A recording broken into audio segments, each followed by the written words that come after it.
What's up, you guys? My name is Javier, and today we're going to be talking about iOS 18 Beta 3 out now. So before we dive right into the brand new features, let's talk about the size of this update. So the size of this update is 1.18 gigabytes of storage. And if we go to the build number for this update is 22A5307F. So with this new release, Beta 3, we also get iPadOS Beta 3, watchOS 11 Beta 3, tvOS 18 Beta 3, and visionOS 2.0 Beta 3.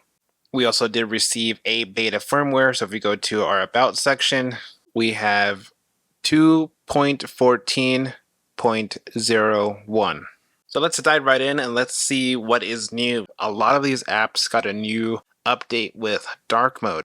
So previously we did have a different dark mode when it came to maps, but now this is more refined and it looks way better than it did before. Maps wasn't the only one that got a refreshed look for the dark mode.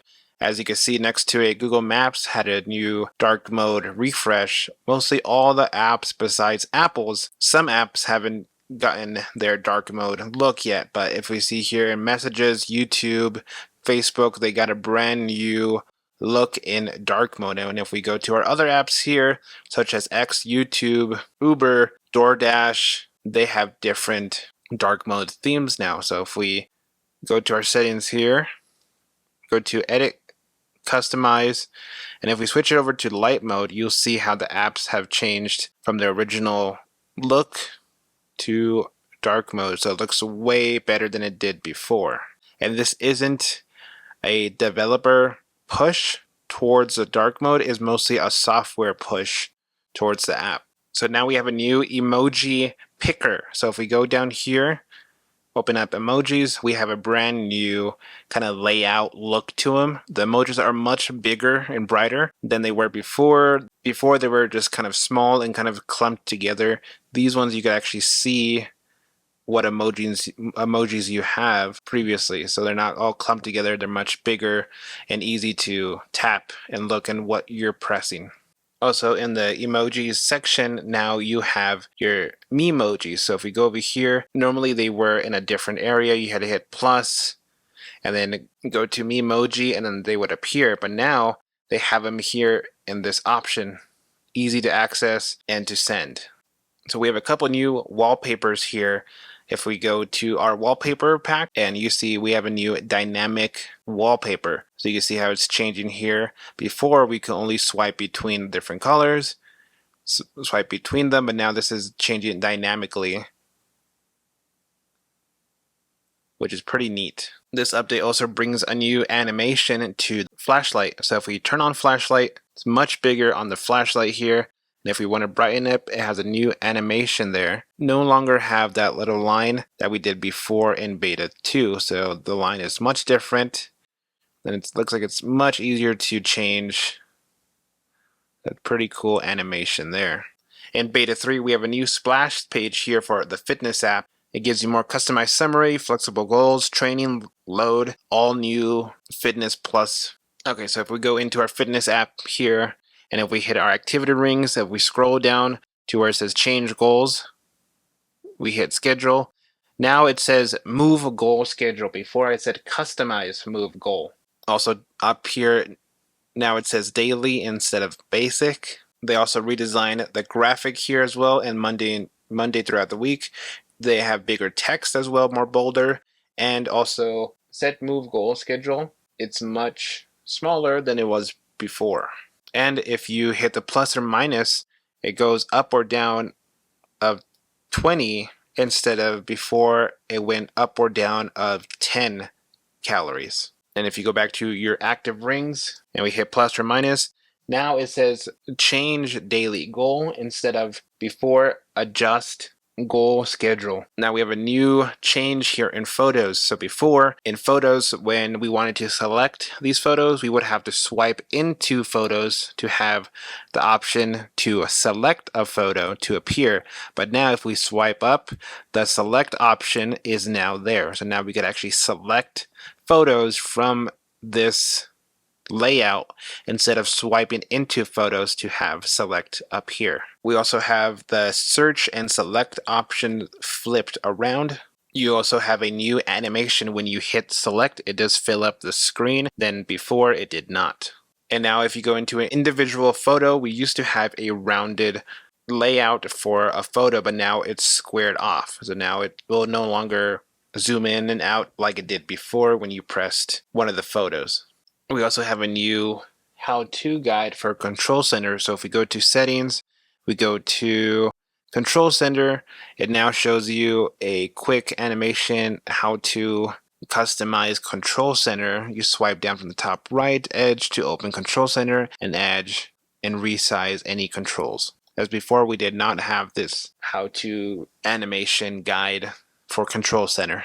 And if we swipe down to our Control Center, as you can see, the controls look a little bit less darker than they did before in beta 2. And if we go to one of our control options here, we no longer have to press and hold to bring up certain controls for connectivity. So now we have these little arrows here on the side indicating that we can press and it opens up different options for AirDrop, Bluetooth, and Wi-Fi cellular.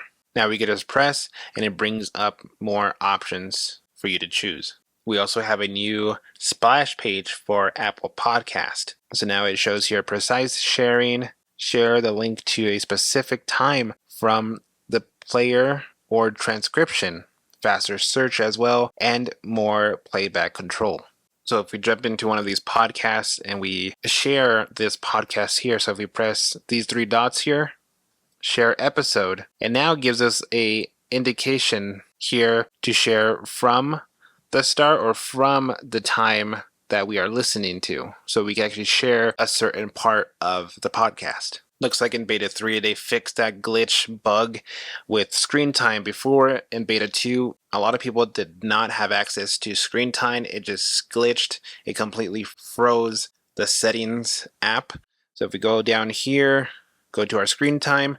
For me, it did load in beta 2, but now it is working fine. In beta 3, it jumps right in. It loads up your information right away. And if we go to the Apple release notes, there are quite a couple resolved bugs and issues that they did fix, but not a whole lot new features that were released and announced in beta 2.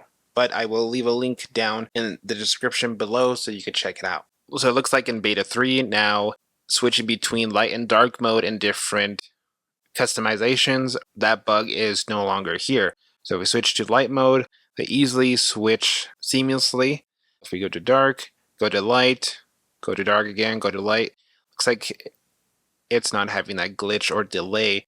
If we go to tinted, sometimes let's see if it doesn't glitch. There's a little bit of a delay, kind of weird animation there. I don't know if you see that, but before it didn't work as seamlessly as it did now. But looks like between light and dark, and then large to small icons, there's a little bit of a delay kind of bug, maybe not as bad as it was in beta 2. So with the battery life, I'm not sure. I just updated to beta 3, so we'll take a look at the battery life later in a next video. But battery life right now I'm at 84%. Hopefully it should be better than it did in beta 2. But if we go to our settings here, go to battery health, right now I'm at 92% with 271 charging cycles. So let's see how this beta 3 does for the battery life. So when do we expect beta 4 to release? So it looks like we're in kind of a 2-week schedule. We should be seeing iOS 18 beta 4 in the week of the 22nd. The public beta, I believe, will come out right after beta 3. So next week on the 15th, we should be seeing iOS 18 public beta. And we are very close to seeing the final release in September, mid-September of the week of the 16 to the 19, normally in the middle of September. So a lot of cool new features in this beta 3. Like I said, I love the new dark mode now with third-party apps. So it looks very cool. As well, the performance so far is better than it was in beta 2. So we have not yet been able to use or see any of Apple's intelligence with Siri. Of course, we probably won't be seeing that till next year in iOS 18.1, but we should be seeing it kind of roll out between different betas throughout the year. That's it, you guys. Thank you guys so much for watching. I hope you guys enjoy this video. Like it if you haven't yet already. Subscribe, and I will see you guys in the next video. Peace.